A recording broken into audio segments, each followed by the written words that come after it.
We're in beautiful Newark, New Jersey for the launch of Technics SL-1200GR2 Turntable.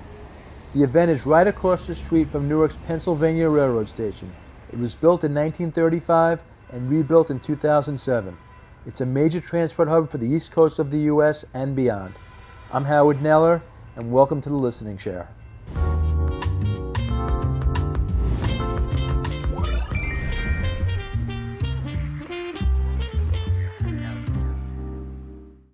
We're here with Bill Voss of Technics, and we're here to talk about, among other things, the new 1200GR2 turntable. And Bill, thanks for having us. Thank you. Thank you for joining us, Howard. We're very happy to be here today and happy to have you here covering the launch of this new turntable. This is the SL-1200GR2, which is a replacement for the SL-1200GR. Okay. And we've made some improvements to that model. And we're showing it here in the new form. It looks identical. Right. A lot of people will say, hey, you know, it looks like it's the same turntable to me, but our engineers found some great technology to improve the level of a GR into the GR2. And it speaks to our story of direct drive, our direct drive heritage. If you hadn't known this, Technics actually invented direct drive for turntables in 1970. And it was a very great time for Technics to bring that to market, because at the time the radio stations were pretty much how everyone got their music, and they had a turntable at home. Right. But they listened to a lot of FM, and that was 24/7, and the DJs were spinning vinyl 24/7 on two different turntables, and they were using rim drive and belt drive, and turntables would go down, they needed to be serviced, needed to have a belt replaced or a rim lubed or whatever. And when Technics came out with the direct drive, and they just dropped these, it was just a drive system at the time called the SP10. That was what we called first generation of direct drive.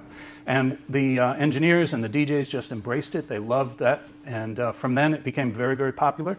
And we came out with some other turntables after that that were much more affordable in the 1200 series. 1972, we came out with the first SL-1200.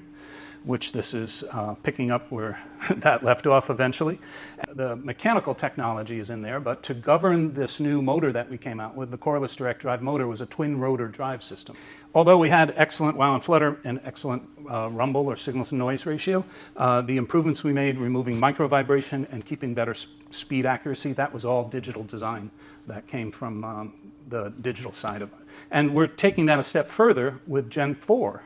This is generation 4 of our direct drive heritage, and they've found that even though they managed to remove cogging from the equation in this third generation, they found a way to make it even better. Okay. And we chose the middle of the line of Techniques. You know, we make a SL-100, we make 1500, we make a 1200GR, right, which this is going to replace, and we make a 1200G. So it's this is in that middle of the price point. So this turntable is going to be $2,200 retail. And it's going to have technology that they've improved on to remove even more micro vibrations with something called a Delta Sigma drive system. That's what we're calling it. And again, it's digital technology to improve and remove micro vibrations. The other part of it is the power supply, which we borrowed from our SL-1000, our flagship turntable, which is a $20,000 turntable. And it's a world-renowned, award-winning, all our turntables are these days award-winning turntables.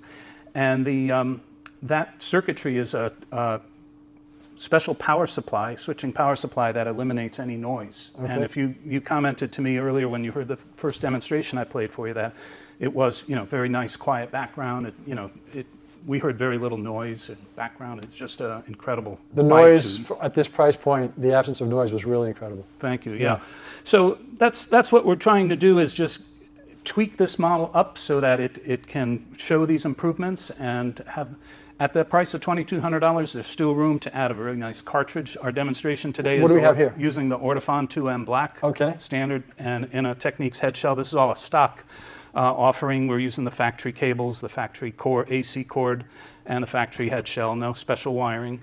Okay. And you know, to me, it just sounds spectacular. And what's great about this is, yeah, it's an expensive turntable, depending on how you want to look at it. But if you want to add tweaks, you can change the footers, you can add different platter mats, you can add dampening trowels, you can replace the RCA cables, you can replace the AC cord, you can change head shells so easily with this. Being a 2M Black, in 5 seconds, I can remove this head shell and put the 2M mono in there and be ready to play. We'll show you what's under the hood of the 1200GR2. And It's not actually necessary to remove the platter to make the adjustments I'm going to show you, but you have the ability to change the torque, lower or higher, or to change the braking, slower or faster braking. So if you want to change how quick it starts or stops, you have some flexibility there. I'm going to do that just so you can get an idea of the build quality on this. So this is a single rotor coreless direct drive model, and the better models, the G models, have twin rotors, and all the motor is built in the chassis. This one has a two-piece motor like the original. So what's nice about this is that you don't have that platter ring that some of the original models had. It's all lined with rubber, bulk mold compound rubber, and aluminum. It's die-cast aluminum. So there's a service mode here, access to it, so they can get data from there. These etchings help us understand how to use that digital technology I told you about from the Blu-ray factory. It will read how to keep accurate control of the speed. And when you push these little buttons inside here with a small screwdriver, they'll blink back at you in red, so it'll confirm your settings. So it's a nice feature, and very clean layout. And it's a 2-layer plinth, 2-layer platter, metal footers, and you can easily level everything out. They have quite a wide range of lift, and they can be removed and replaced, as I mentioned. If you wanted to experiment, you can experiment with different platter mats. I think our engineers tried like 35 different mats, and they still like this one the best. And the pitch fader, everything is at your fingertips. The VTA adjustment. And it has a hinged dust cover, just like all the other 1200s have had, with that nice bubble over the VTA, over the tone arm.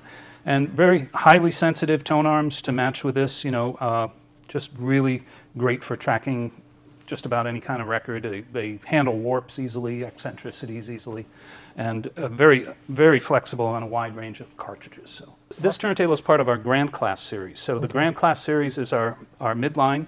And it is this system that you heard is a $15,000 system, just under $15,000 with cartridge and everything. And it's a SUG-700M2 integrated amplifier, digital amplification from Technics. The SL-G-700 is our CD-SACD networking player, so enjoy everything that's in your home plus out of your home with all the streaming services, which works on an app, and just very, very convenient. And the SBG90 Mark II loudspeakers. If you notice, there's a 2 at the end of every one of these models. So we've had all this product before. This is the second generation of all this equipment. So we're very proud to have arrived at this. We've made improvements in every one of these models, and we really do.